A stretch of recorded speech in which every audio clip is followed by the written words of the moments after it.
Some stories begin with a smile, a nod, and a promise you're part of this family now.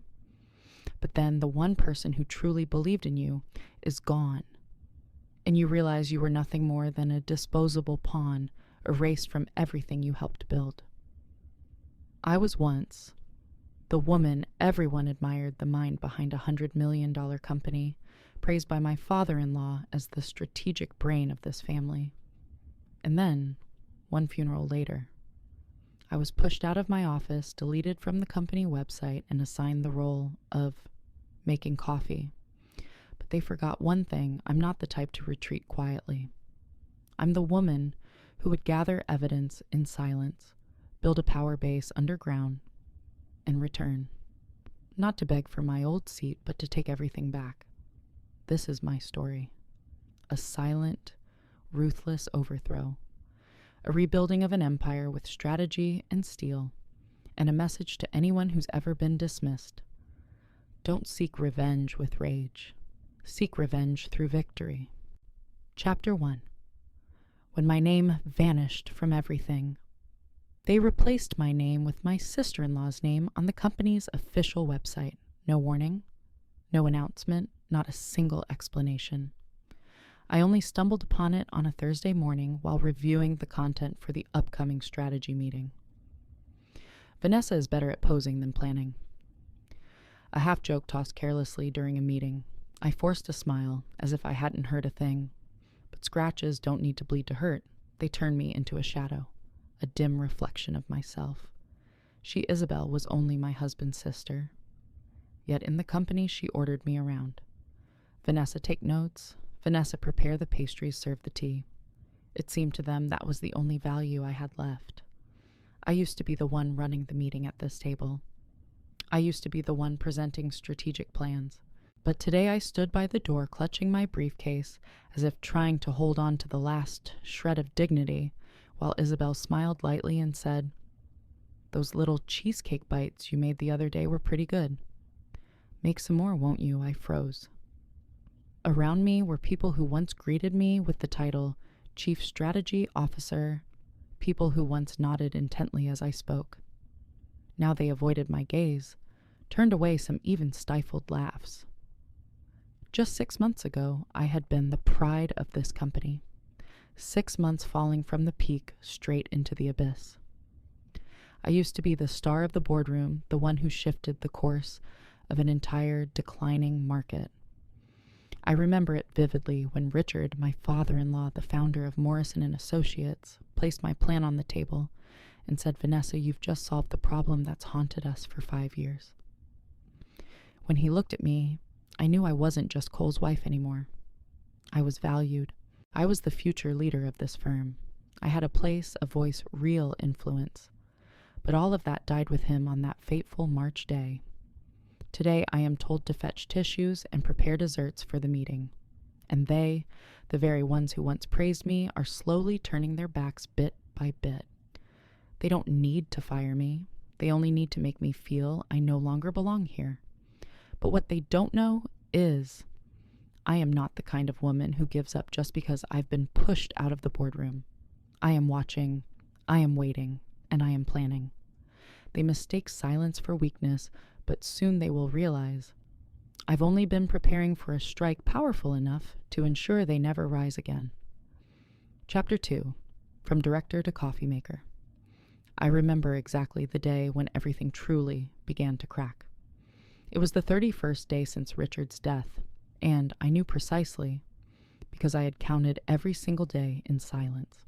Not for mourning, but to remember, each time I was pushed away from what was once mine. That morning, I stood in the hallway, about to step into the conference room. I carried with me the presentation for the Johnson acquisition plan I had poured 3 weeks of research into. 47 slides of data, strategic analysis, risks, costs, roadmap, everything. Isabel approached her high heels, clicking sharply against the marble floor. The scent of expensive perfume lingered around her like a mask of pride. "Vanessa, my dear," she said in that sweet yet slightly artificial tone, "Martha is out today. Could you help prepare the coffee and pastries for the meeting? We've got important guests." I looked at her, then at the plan in my hands. I'm preparing to present the Johnson project, I replied, forcing my voice to remain calm. Isabel chuckled softly, as if she had just heard a child's joke. Oh, you don't need to worry about that anymore. Cole will be handling it. We've simplified things. Sometimes less really is more, isn't it? She brushed her fingers lightly against my arm, a mock gesture of comfort from above. It's just coffee, Vanessa. Don't make a fuss. When I returned to the conference room, tray of coffee in hand, I saw Cole's silhouette clearly through the frosted glass sitting in my former seat. The very seat Richard once said I had rightfully earned. I knocked on the door. The conversation inside stopped abruptly. Cole opened it, looked at me as though I were a newly hired maid. His eyes darted away. Just put it on the side table, sweetheart. Sweetheart? I caught one of the sales directors I once mentored staring at me with pity. The same man who once asked for my advice on market strategy now held a cappuccino I'd brewed, avoiding my eyes, as if my presence embarrassed him. I left without a word. My heels struck a steady rhythm on the cold stone floor, the echo of someone who once had power, now reduced to a shadow. 2 weeks later, I received an email titled Workforce Restructuring. They said it was to optimize office space. Cole told me my office would be repurposed for the new marketing team. I asked, "So where will I work mostly from home?" He said, eyes still glued to his phone. "And if needed, you can use a hot desk in the main lobby. More flexible. Better work-life balance." Work-life balance, a polished phrase for erasing someone from the organization without having to fire them. That afternoon, I packed up my office, once furnished with a mahogany desk, leather chair, and windows overlooking the entire city.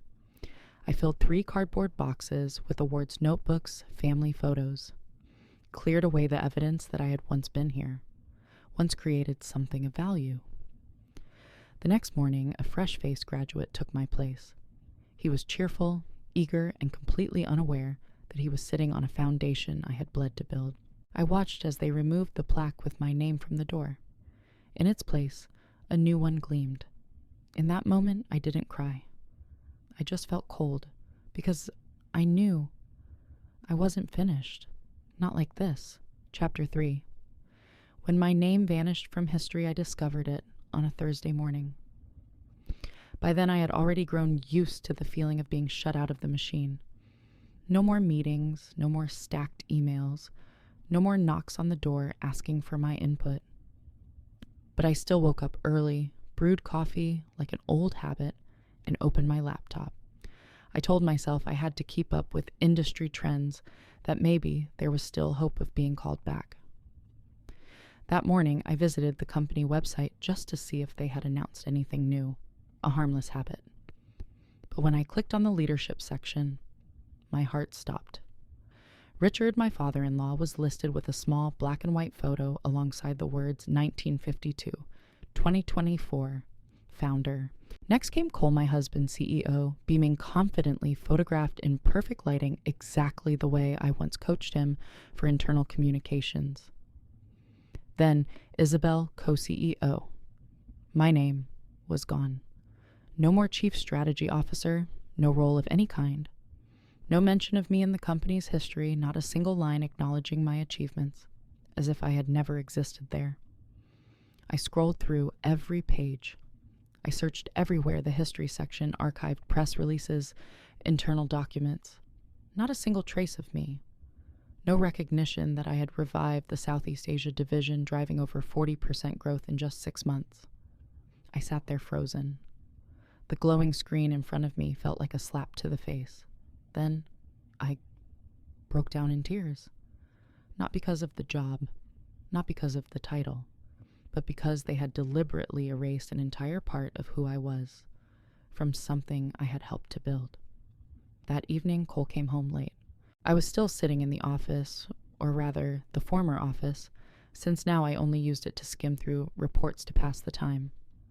The screen still showed the company's website, Isabel's smiling face radiating triumph. He walked in, saw the screen, sighed. "You've seen it, huh?" He didn't ask it as though surprised.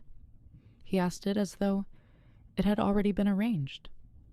"When were you planning to tell me?" I asked, forcing my voice to stay even. Cole sat down across from me, looking weary as if burdened with the weight of the world. Isabel thought, it would be easier this way, a smooth transition. No confusion about the new leadership structure. I gave a cold laugh. No confusion by erasing my name from the company's history. You're still my wife, Vanessa. You're still family. He looked at me as though that was supposed to be comfort. But to me it was a sentence. That night I lay beside him, unable to sleep. I stared at the ceiling, and for the first time I understood. The calls to fetch coffee, the move out of my office, the pitying looks, and now being erased from every official record. These weren't isolated acts. This was a coordinated plan, a systematic process to strip away, piece by piece, my role in the company and in this family. They wanted me to disappear. But they had forgotten one thing. I was the strategist, and I knew if they wanted to play this game of chess, then I would be the best player. The next day I went out and bought a black leather notebook, plain and unremarkable, and I began to write everything down. Every glance, every word, every time I was belittled, all of it recorded meticulously. They thought my silence meant surrender, but what they didn't know was I was preparing for the counterattack of my life. Chapter 4. The Humiliating Lunch. I still remember that day, clearly a scorching Tuesday afternoon, exactly 3 months and 4 days after Richard's funeral. Perhaps no one noticed that mark of time except me, but I counted. I counted every day since I had been pushed to the sidelines. The lunch was held at Marcello's, an expensive Italian restaurant, where I once sat at the center of the table alongside Richard and strategic partners. Back then, every nod of mine could shift the direction of a multi-million-dollar deal. But this time was different. I chose a navy Armani blazer, the one Richard once praised during my very first presentation. You look like someone ready to run this company, he had said. I needed that fragment of memory to prop up the self-respect that had been eroded day by day. When I walked into the restaurant, the way people looked at me had changed. No one waved. No one called me over for advice. I was placed at the far end of the table between 2 junior employees who only knew me as the boss's wife. They were glued to their phones, not bothering to greet me. The conversation at the table revolved around major projects, lucrative contracts. I had once been the one mapping out the strategies for such deals.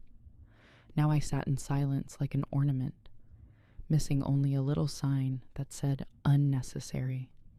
Then Isabel's voice rang out, sweet as honey, but sharp as a razor. Vanessa, darling, could you do me a favor? Take down the client feedback and clear a few empty plates as well. The service is so slow today. I froze.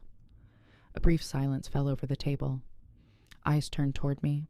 Some looked sympathetic, some stifled laughs, but most were simply uneasy, unsure of which side to take, and me, I felt hot blood rushing to my face. I had picked up my pen to note down the strategic points just discussed, but now it seemed I was merely the one recording feedback and bussing dishes. Of course, I said. My voice sounded weightless, as though it no longer belonged to me. I carefully gathered the plates, willing my hands not to tremble. But inside I was screaming. Marcus, the operations director, who once sought my strategic counsel, tried to say something, but Isabel quickly cut in. Oh, come on, Vanessa doesn't mind. She's always attentive to the little details, very dedicated. The little details. A backhanded compliment, or more accurately, a velvet-covered slap. I forced a smile, lowered my head, and continued clearing the table while the others carried on their conversation as if I didn't exist. Jennifer, the chief accountant, let out a mocking laugh, the last thing I heard clearly before standing up. I left that lunch feeling as though I had been shredded into pieces by words. But I didn't cry. I didn't scream. I didn't storm out.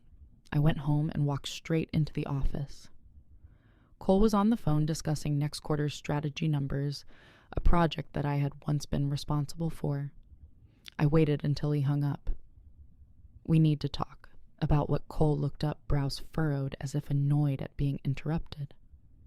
The lunch. Isabel had me clearing plates in front of everyone. She was just helping out with the service. "You're overthinking this, Vanessa." I laughed, bitter and sharp. "Helping out? I have an MBA. I once ran an entire division. I saved this company from bankruptcy. Not everything has to be about corporate politics, you know. Maybe a support role suits you better." A support role, I went numb. He had just dismissed my entire career in one sentence, and he did it so casually, as if telling me I was better suited for washing dishes than writing strategy. After that conversation, I said nothing more. I simply wrote it down, every word, every slight, every small humiliation that cut deep. 3 days later, I received a package from Isabel. A white apron, the company logo embroidered at the top, with a handwritten note, "Thank you for keeping the company kitchen tidy. Your attention to detail is truly appreciated." I stared at the apron. They didn't just want me out of the company. They wanted me to withdraw in humiliation. They wanted me to disappear in silence so they could rewrite history without me. But they were wrong. I would not disappear. I was quietly becoming the storm, and that storm was coming fast. Chapter 5. What I saw in silence, I didn't slam tables. I didn't scream. I didn't send angry texts. Instead, I did the one thing I had always done better than anyone else in that company I observed. Quietly. Unnoticed. They thought I was weak. They thought I was sinking into humiliation, but they had forgotten that before I was Cole's wife, I was the woman Richard trusted most on the strategy board. I began recording everything in a small notebook hidden in the third drawer of my vanity. Every time Isabel missed a deadline and blamed accounting, I wrote it down. Every time Cole used the company credit card to take his friends golfing, I snapped a photo of the statement. Silently, I reinstalled the internal monitoring software I once co-developed with the engineering team, a tool designed to ensure transparency in operations. They didn't know I still had admin access. I saw things I wish I hadn't. I saw Cole appoint a new assistant, a young woman who used to be an Instagram model. No degree, no skills. But she received a corporate credit card in her first week. I saw Isabel use the marketing budget to pay for a business trip that turned into a 10-day honeymoon in the Maldives with her new lover. I saw emails sent in the middle of the night mocking me. They called me the walking wall art, the unemployed MBA wife, and worse, the compliant blank space. I didn't cry. I just kept writing. And then one day, Marcus, the former head of operations, called me. His voice was hesitant. "Vanessa, I know what happened at Marcello's. I can't sit on my hands anymore."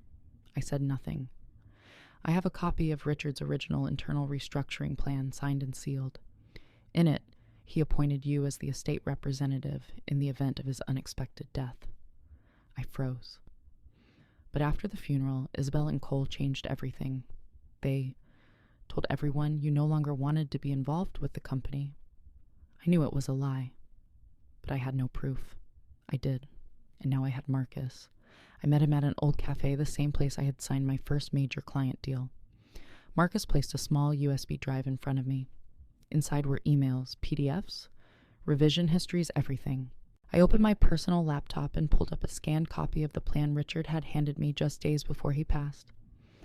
Isabel had forced me to turn in the original after the funeral, but the scan remained. I laid the two documents side by side. One had a real handwritten signature, the other a digitally altered version with clear signs of manipulation. My heart pounded. I knew I needed a lawyer. I knew I needed a stage, somewhere the truth could be told without filters. I knew I needed justice, not just for myself, but for Richard. He had trusted me, and I had let them bury that trust for the past 3 months. Not anymore. Chapter 6. A chessboard without pawns that night. I didn't sleep. I sat in my office in front of the glowing laptop screen, Marcus's emails shining like a light at the end of a long tunnel. I knew I needed someone who would go all the way with me, someone sharp, cold, and not easily shaken by a name like Morrison and Associates. And I thought of only one person, attorney Grace Lynn.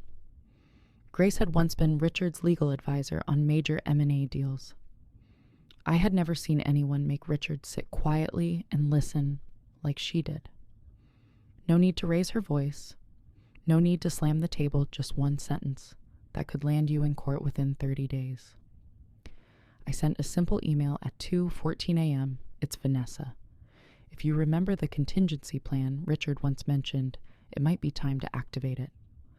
Not even 10 minutes later, she replied, "My office opens at 8, but for you, 7:30 will do. I came with copies of everything.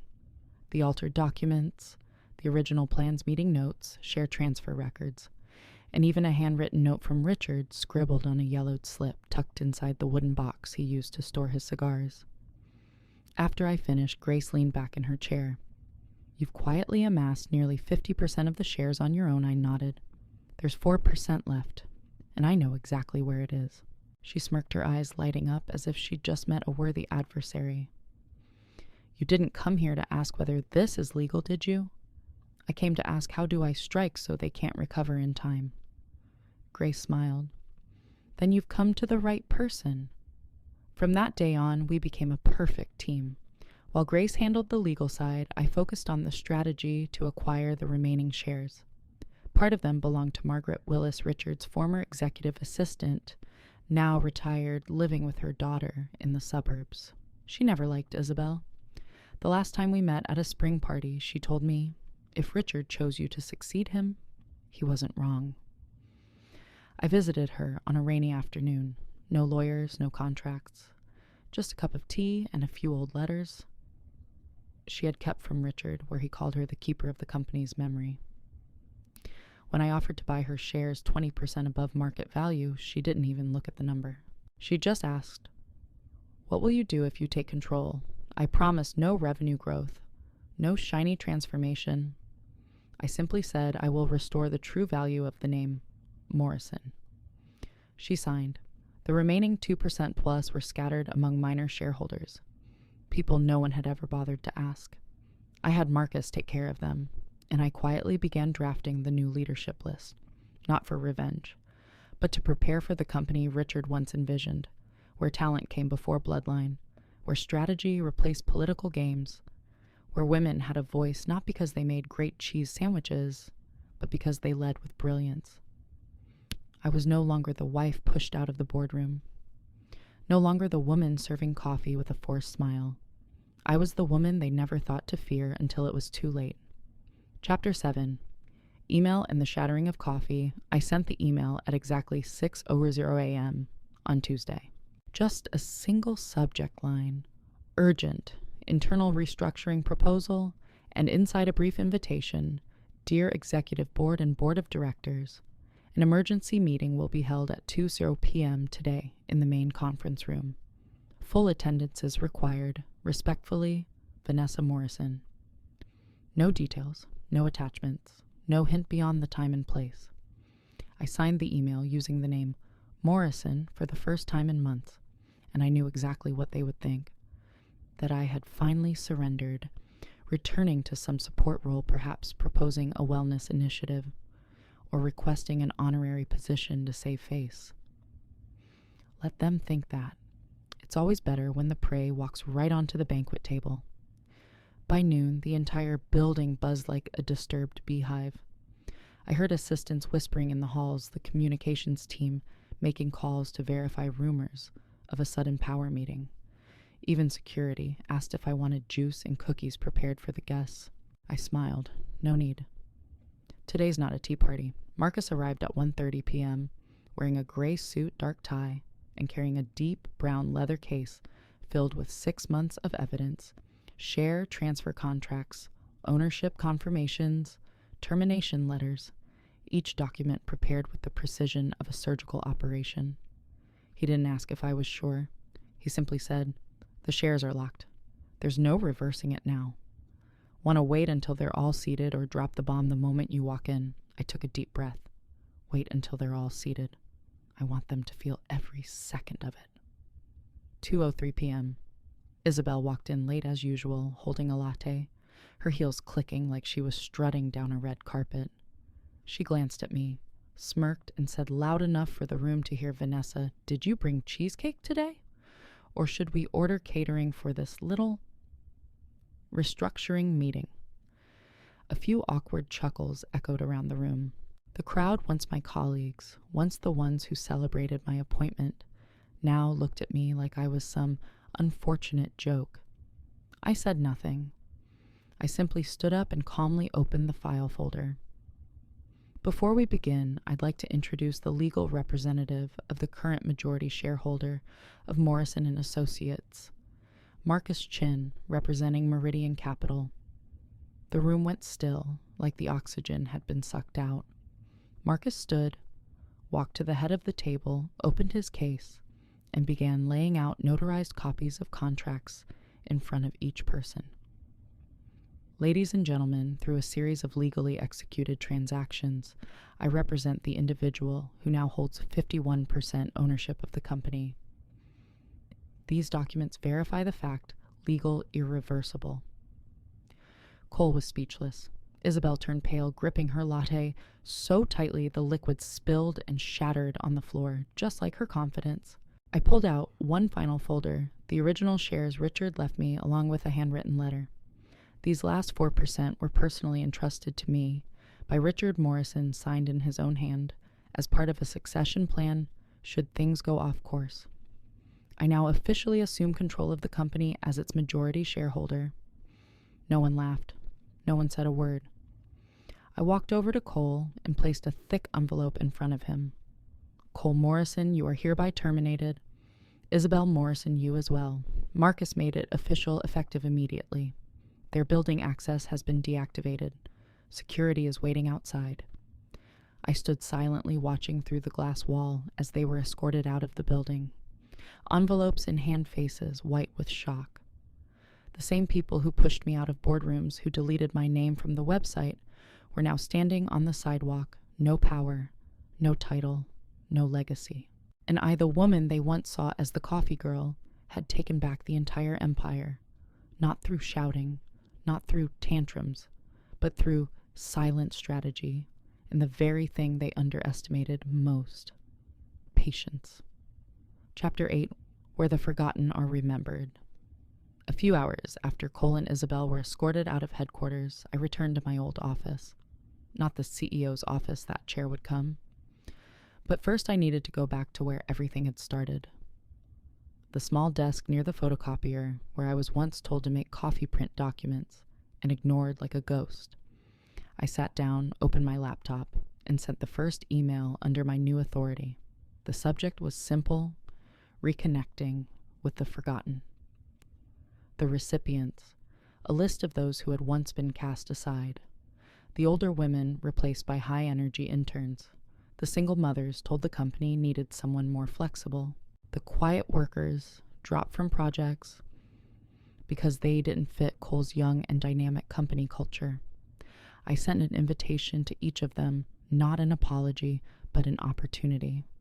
I'm rebuilding this company's culture, and I need people who know what it feels like to be underestimated, who have survived injustice and still held on to their decency. A week later, the main conference room was packed.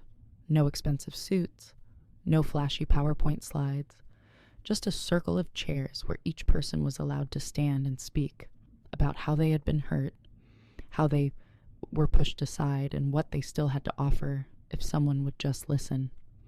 I sat there listening to every word. No interruptions, no note-taking, just eye contact and a nod, like a promise. In the 3 weeks that followed, I dismantled the VIP lounge and moved all the premium sofas down to the public break area for everyone to share. I abolished the sharp 9:00 a.m. meeting policy because people have kids, elderly parents traffic. I changed the company's slogan from efficiency first to respect leads. Results follow. One day, the building's security guard, the same one Cole had once berated for unprofessional attitude, shyly walked in with a proposed redesign for the emergency exit plan. It was clearer, smarter, safer. I looked at it and said, "Could you send me the digital copy? I want to include it in next month's meeting." He could hardly believe his ears. On the day I officially took the CEO's chair, there was no grand celebration, no champagne, just a simple chair, and a wooden nameplate gently placed on the desk, Vanessa Morrison, the one who rebuilt it. I didn't need the title of victor.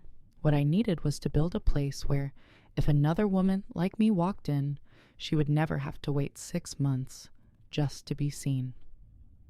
Chapter 9. When the world finally listened, I didn't go to the press. I didn't give myself any title, but the story made its way out anyway. Maybe from former employees, maybe from investors, or maybe people had just grown tired of watching the incompetent stay in power. The first email I received from the media came from a reporter at Business Weekly. The subject line was just 3 words. What happened here? I sat in front of the screen for a long time. I wasn't sure if I wanted to tell it, not because I was afraid, but because I knew that if I did, I would have to tell it all. The cruelty they used against me, the quiet way I struck back, and the system that protected them. In the end, I said yes. The article went front page a week later. The title read, "The Silent Takeover When the Castoff Became the Commander." They called me a symbol, a personification of justice in the business world, a voice for women shut out of family companies. I only saw myself as a woman who had been betrayed and chose not to stay silent. Soon emails started flooding in from everywhere. Women in law firms, factories, tech startups, all telling me the same story. Years of hard work, sacrifices, contribution, followed by cold, calculated dismissal. One woman wrote, "I used to think I was weak for crying in the restroom after my male boss stole credit for my work. But after reading about you, I realized I was just living inside an unfair game. I read every line, every word, and I felt the weight in my chest grow heavier, not just from sorrow, but from knowing I couldn't stop here. So I founded a fund, the Morrison Initiative for Women in Business. There, we didn't just fund smart ideas. We funded women who had lost their place and refused to give up. The first I met was Amanda, a civil engineer. She had been pushed out of her family's firm by her own father because construction isn't a woman's field. I listened to her present her plan to build her own company. Her voice trembled, but her eyes burned with fire. 6 months later, Amanda was leading a team of over 40 engineers, had taken 3 major clients from her old firm, and became a role model for the next generation. And Cole Isabel. They tried to sue me, of course, clinging to what arrogance they had left. But with my new legal team, including Maria Santos, whom they had once dismissed for being too aggressive, the lawsuit was handled faster than they expected. One final email came from Cole to my inbox. The subject line read, "We were something once." I didn't open it. I just forwarded it straight to my lawyer. I didn't need closure from him. I already had it. Closure was the sound of new laughter in the company halls. It was meetings where women weren't interrupted. It was boardroom photos filled with actual diversity, not PR stunts. I had lost everything, and then I got it all back. But the strange thing was, as I sat in my current office, sunlight spilling through the tall windows, I didn't feel triumphant. I felt responsibility. Responsibility for the women still being labeled someone's wife, the coffee girl, not sharp enough to lead. I had walked that path, and now I had to widen it for the next woman to walk through. Chapter 10. When people finally listened, I never thought I'd be invited to a meeting at Congress. Yet on a December morning, in the midst of a flood of emails about Q4 financial restructuring, I received an official invitation from the Department of Commerce. They wanted me to share my experience in leadership, and more specifically, how to improve fairness and transparency in family-owned businesses. They called it the Morrison Model. I read the email over and over again. Part of me wanted to laugh. The other part felt relieved. At last, someone out there understood this wasn't just a story of revenge. I stood before a polished wood-paneled hearing room, facing 32 people in suits, all waiting. Some looked at me with skepticism, but others, mostly women, looked at me with something else, hope. I began with a simple sentence: I didn't come here to tell the story of a woman who was cast aside and fought back. I came here to ask a question. Why do people like me always have to fight in the first place? The room went so quiet you could hear a pen tapping gently against the table. I spoke about what had happened. No dramatization, no embellishment, but I also didn't hide the dark corners. The ignored lunches, the pitying stares, the fake smiles, the times I was called the difficult woman. And then I moved on to what mattered: more solutions. Transparent equity distribution policies, mandatory mentorship programs for successors, legal protections for contributors who don't share the founder's last name. The meeting went on an hour longer than scheduled. At the end, an older man, a long-serving congressman, stood up and said, "You don't need another credential. You've lived through everything our reports are just beginning to quantify." He offered me a seat on a national advisory board. I declined. Not because I didn't want to help, but because I believed I could help more right where it all began, at Morrison and Associates, which had now become a symbol of real change. Instead, I offered them a suggestion: rather than bringing me to Washington, bring those policies to the small offices across the country, to the women working thanklessly, to the Amandas, the Marias, the Sarahs before they disappear. That night, I came home late. The office was quiet. I walked down the familiar hallway, brushing my fingers lightly over the brass plaque on the door: Vanessa Morrison, CEO. I sat down at my desk, opened my laptop, and read an email from a young woman, Ms. Vanessa, I don't know if I'll ever be able to do what you did, but because of you, I've started to believe maybe I can. I sat there for a long time after reading that line. I never thought I'd be someone others looked up to. All I knew was this: when you're pushed out of a seat at the table, you have two choices. You either walk away or you build a whole new table. I chose the second, and now it's time to let others have a seat too. Chapter 11, The Final Gift.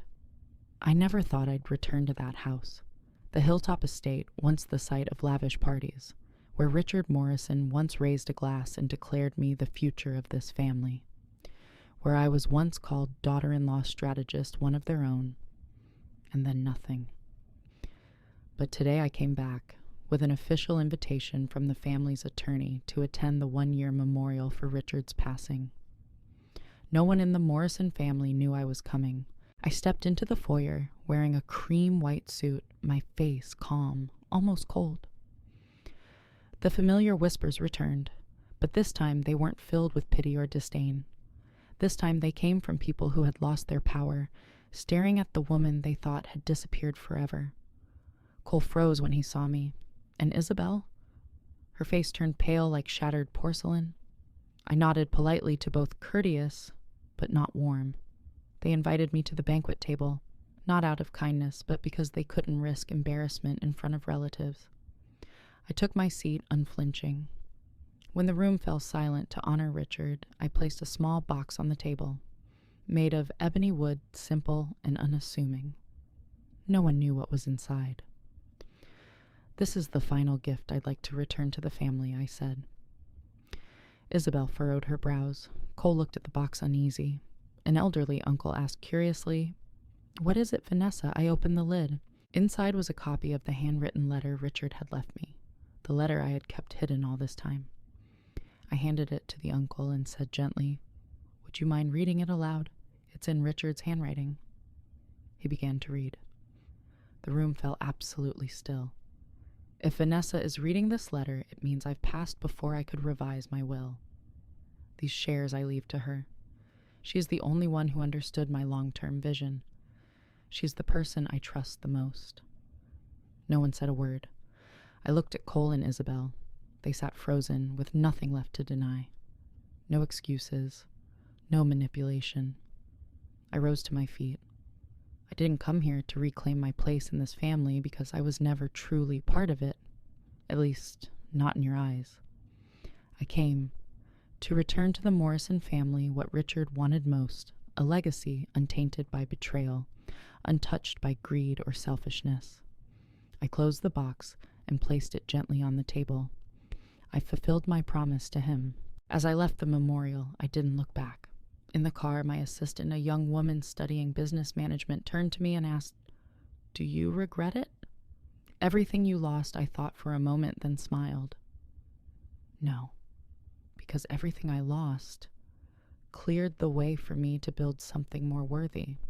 Not just power, but respect.